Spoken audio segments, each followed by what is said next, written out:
የኢትዮጵያ የትግል ስልት የኛ የትግል ስልት ተለውጧል።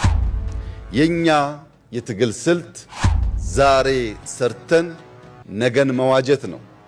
ዛሬ በቅጡ ተክተን ነገን ለልጆቻችን የሰመረ የተሻለ ማድረግ ነው።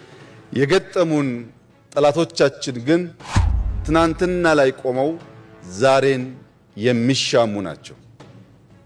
እኛ ዛሬ ሰርተን ነገን ለመዋጀት እንተጋለን። እነሱ ትናንትና ላይ ቆመው ዛሬን ለመሻማት ይሽቀዳደማሉ። ከጅምሩና ከስልቱ እንደምትመለከቱት በተለያየ ሃይዌይ የምንጓዝ መንገደኞች ስለሆን ከመተላለፍ አልፈን አንዱ ለሌላው በተሟላ መንገድ እንቅፋት መሆን አይችልም።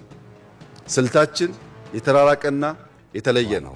የኢትዮጵያ የባህር በር ባለቤት የመሆን ቅድም እንዳነሳሁት ታሪክ ብቻ ሳይሆን ኢኮኖሚም ነው። በኢኮኖሚ ቲም ማርሻል የተባለ ሰው የጂኦግራፊ ፕሪዝነር መሆን፣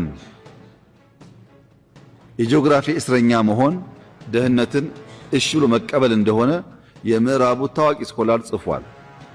አይናችን እያየ እድገት፣ ዘላቂ ሰላም የሚያመጣን ነገር ቸል ማለት አንችልም። እኔ በጣም እርግጠኛ ሆኜ የምነግራችሁ አፍሪካ ውስጥ ምንም ጥርጥር የሌለው ሀያል ሀገር የመሆን ሁሉም ፖቴንሻል ኢትዮጵያ አላት። ፖፑሌሽንም፣ ሪሶርስም፣ የተማረ ሰው ኃይልም አላት።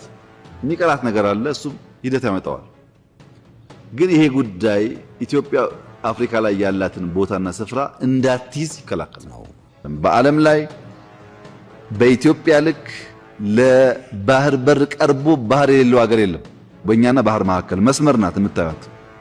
አሁን ያሉ መሪዎች ደግሞ የሶማሌ መሪ፣ የጅቡቲ መሪ፣ የኤርትራ መሪ፣ የኢትዮጵያ መሪ ደግሞ ስለ አሁን ሰላም ብቻ ሳይሆን ስለሚጸና ዘላቂ ሰላም መነጋገር አለባቸው። እኛ አሁን አንጣላና ልጆቻችን ይባሉ ሊባል አይችልም።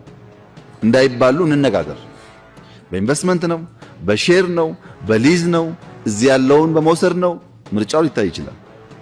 አንነጋገርበትም ይባል ነገር ግን ስህተት ነው።